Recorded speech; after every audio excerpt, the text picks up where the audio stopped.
Hey, welcome back to the TWS Wrestling channel. Today we are reviewing WWE's Hell in a Cell 2017 and I am giving you the results of every single match. Now I'm not going to do a big rundown of what happened in a match, obviously because you've seen it. This is just me giving you basically who the winners were, who the losers were, what I thought of the matches, and so on and so forth.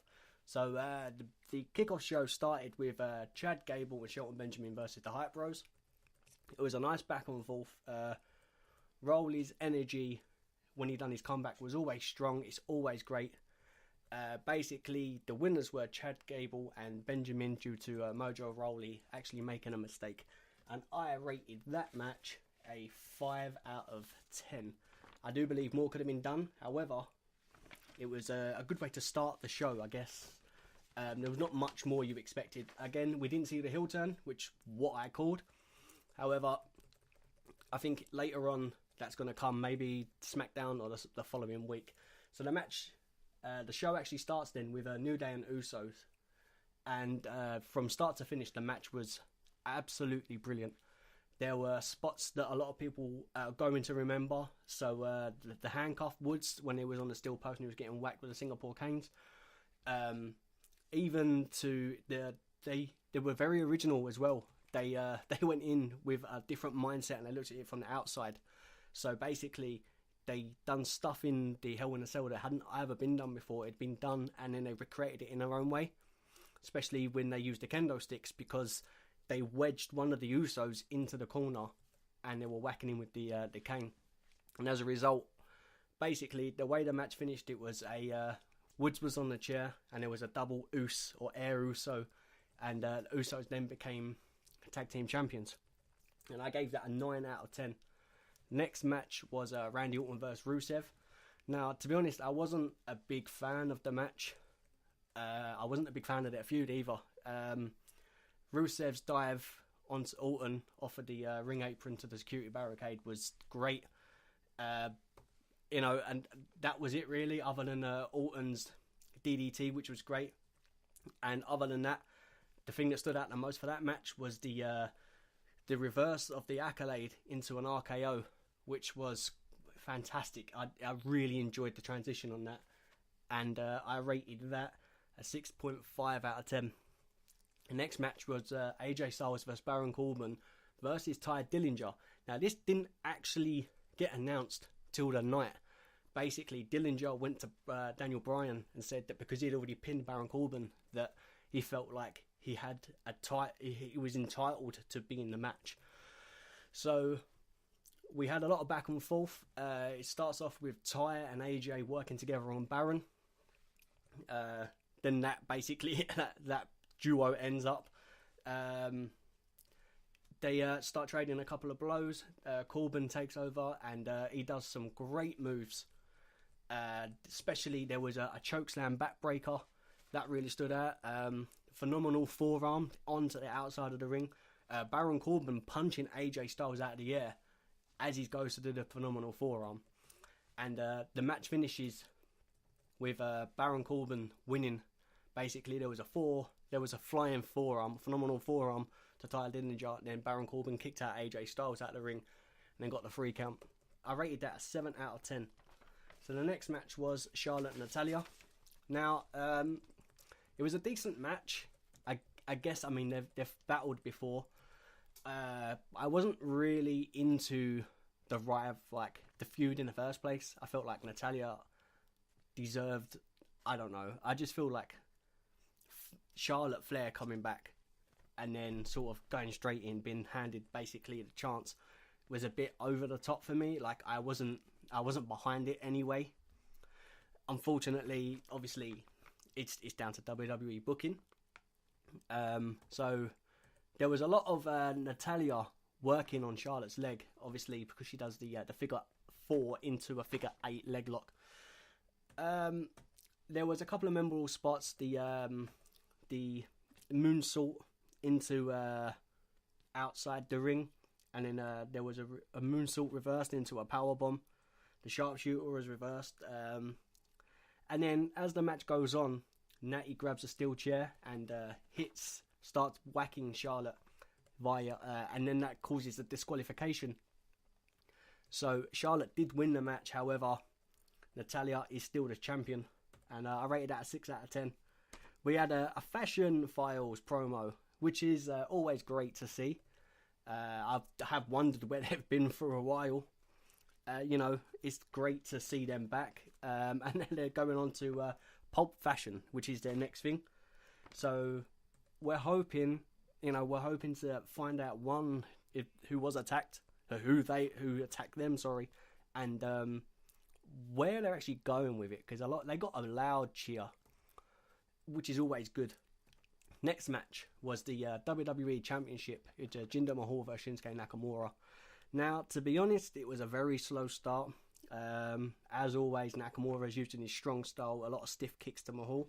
The Singh brothers actually get battered by Nakamura when he's outside the ring. And then Jinder Mahal takes over all the momentum. It goes through a finisher, which is reversed, and then the Singh brothers then get involved. Finally, they get thrown out by the referee. And then as they're being thrown out, we have a Kinshasa, and Jinder grabs the ropes. Now, bearing in mind Nakamura is told, he has a lot of ring awareness.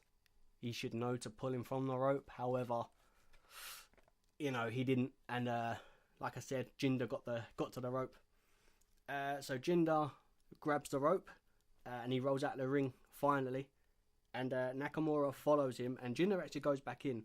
As he goes back in, Jinder reverses the Kinshasa again later on in the match, and then Jinder wins. I did call that Jinder was going to win. I understand why, because I think they're still going through the India event or India tour. Something's coming up with that. So I think they do want Jinder as the champion still, which I understand is great marketing for them. I wasn't a big fan of it. However, I wouldn't say Jinder won clean. However, it was a cleanish win. So I rated that a 6 out of 10. Then we had Rude versus Dolph Ziggler. Now, I was hoping that Dolph was going to come out with some over-the-top, exaggerated, big entrance.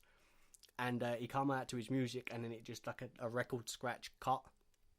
And he just walked out with his hair tied back. There wasn't much to it. The match was okay. It wasn't the greatest, to be honest. Rude looked solid throughout his performance. Ziggler was spending most of his time against Rude in a sleeper hold. And then we had a roll up about 4 times, and every time the roll up was reversed, Ziggler then was trying to ease more talk onto the roll up, so he started pulling on Rude's tights. The final time it was reversed, Rude actually pulled on Ziggler's tights, and that's how Rude won. Straight away, as Rude was celebrating, there was a zigzag on him, and Ziggler walked out. To be honest, I don't think the crowd were behind it either, to be honest. When you get a CM Punk chant floating around the arena, that's not always a great sign. And then finally, we have Shane McMahon versus Kevin Owens in a Falls Count Anywhere in a Hell in a Cell match. Now, I took a lot of notes, but a lot of people are going to be talking about one big thing happening. So I'll give you a quick rundown. So the match basically starts outside of the cell. Kevin Owens cowers and runs into the cell, and they have a lot of back and forth in there. Owens is basically dominating McMahon. We have a great spot with Owens folding the table out and putting it into the corner, and then Owens basically goes for a cannonball. Shane moves and Owens gets flown through the table. Then they finally get onto the Hell in the Cell structure. So Owens is climbing. Basically, Owens is got Shane on the table, and he was going to dive off of the barrier. And then he looks up to the top of the Hell in the Cell and climbs up to the top. As he's on the top, he starts looking down, and basically he's bottling it. He can't jump. Shane climbs up to the top of the cell. They have a nice couple of moves there. At one point, my heart was definitely beating for him. I was really hoping that anything can happen up there, and you don't know. It takes one bolt to come loose, and their lives definitely be in danger. And when it was on top of the cell, they had a pop-up powerbomb. There was a suplex. It was great momentum back and forward. After that, Owens starts climbing down, and he's actually in the middle of the cell, and he actually gets knocked off, and Owens goes through a table. After that, McMahon drops down and sets him up onto a second table and climbs up to the top. We're expecting to see a WrestleMania repeat of what he done with Taker.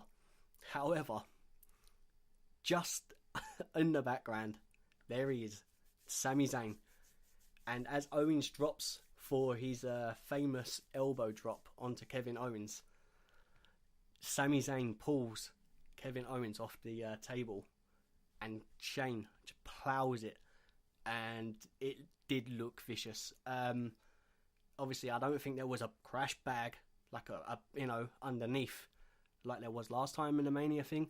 So I mean, hopefully, I'm praying that Shane's fine and he didn't suffer too many bad injuries. But basically, Sami Zayn saved Kevin Owens' bacon and then drags Kevin Owens and makes him pin Shane. And that's how the show finishes. And I rated that a 9 out of 10.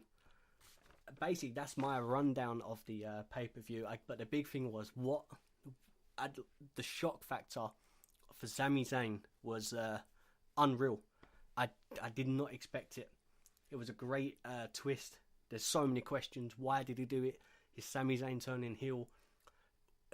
Was he set up to it? Was there a reason behind him helping him?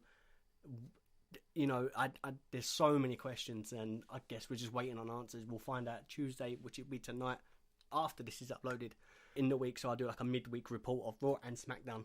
So yeah, basically this was my review. Please like and subscribe. Thank you for listening. On to the next one.